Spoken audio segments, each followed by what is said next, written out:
All right, college football fans, name for me a conference that lost more talented players at one position than Big Ten at running back from 2014. Melvin Gordon, possibly the best in the business at running back for Wisconsin, 2,500 yards, a zillion touchdowns. Ameer Abdullah at Nebraska. David Cobb, underrated at Minnesota. Tevin Coleman, Indiana.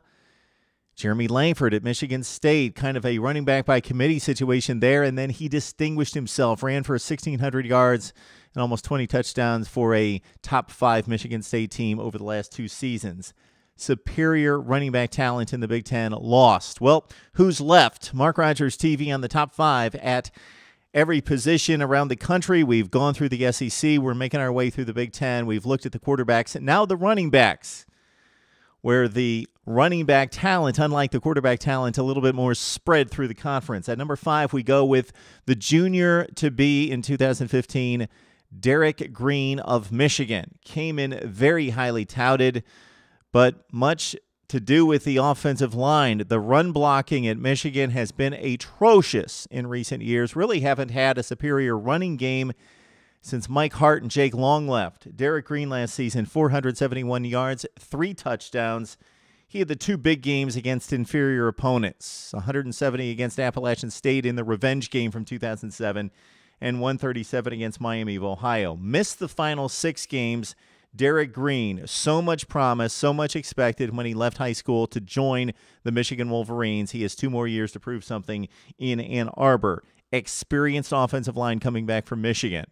Bad experienced offensive line in terms of run blocking, so we'll see if a bad offensive line with a lot of experience becomes better under Jim Harbaugh and much of a new coaching staff in Ann Arbor. Derrick Green at number 5. All right, number 4, Rutgers with a bevy of running backs in Desmond Peoples. Josh Hicks really came on last season, but we're still going to go with the guy Paul James, who racked up 881 yards and 9 touchdowns 2 seasons ago. Last year, came out of the gate on that Friday night at Washington State, rang up 173 and 3 touchdowns against Wazoo.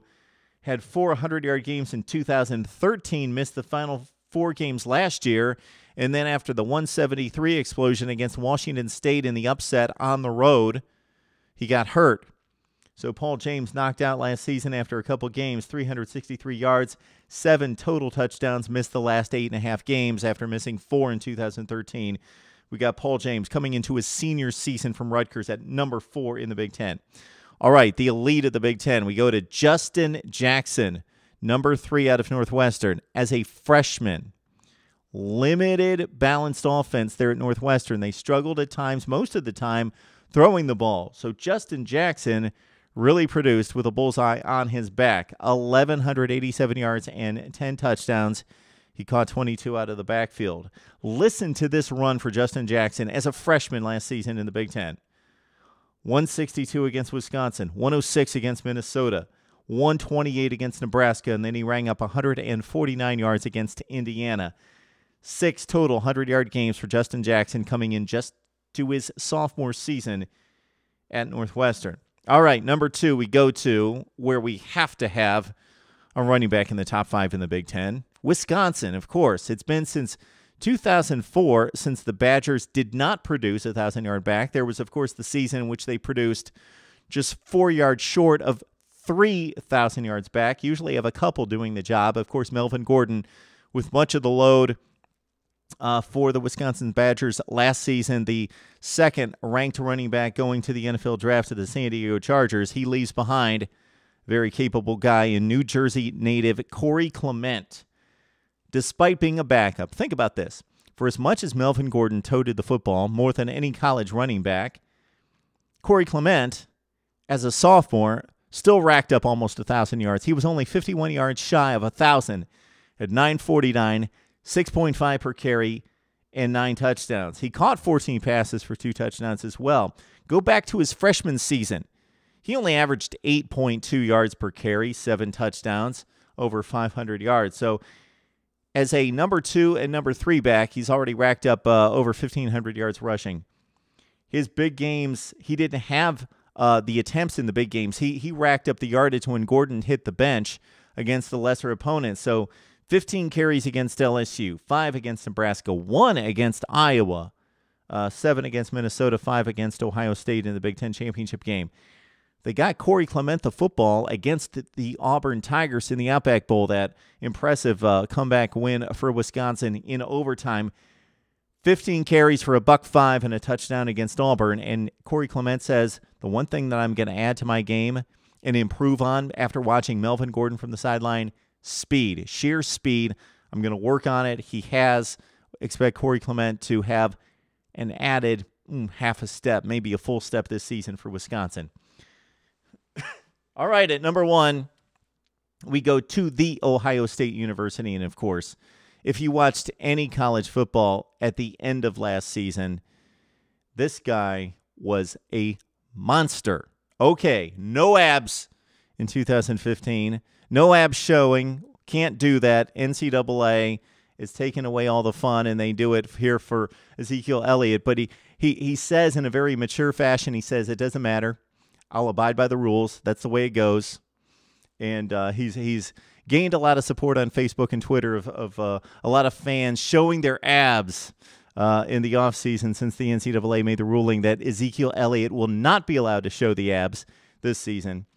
But he sure showed his game at the end of last season. It totaled out at 1,868 yards, 6.9 per carry, 18 touchdowns, 28 catches out of the backfield for a team that didn't throw the ball a whole lot and threw it mostly to the wide receivers. Okay, the big loss to Virginia Tech, had they known a little bit later in the season, maybe you get the ball to Ezekiel Elliott. 8 carries for 32 yards against the Hokies. You think Ezekiel Elliott wants to see the ball a little bit more in the revenge game against the Hokies in Blacksburg? He ripped off 400-yard games after that, though.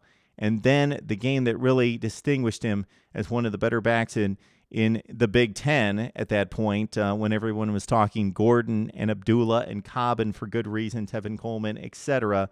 He ripped off 400-yard games, including 154 in the upset win at Michigan State that really propelled the Buckeyes to the Big Ten championship and beyond.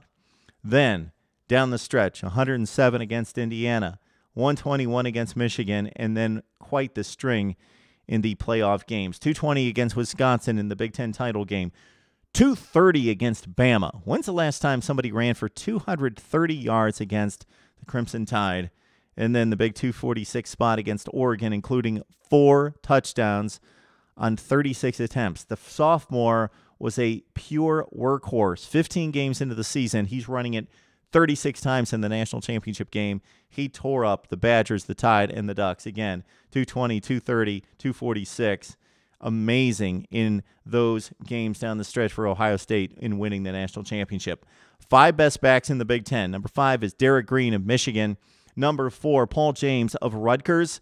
Justin Jackson of the Northwestern Wildcats at number 3. We've got Wisconsin's Clement at 2. And at number 1, Mr. Abs, no longer, Ezekiel Elliott of Ohio State. That's our top 5. Would love to hear from you right here on Mark Rogers TV.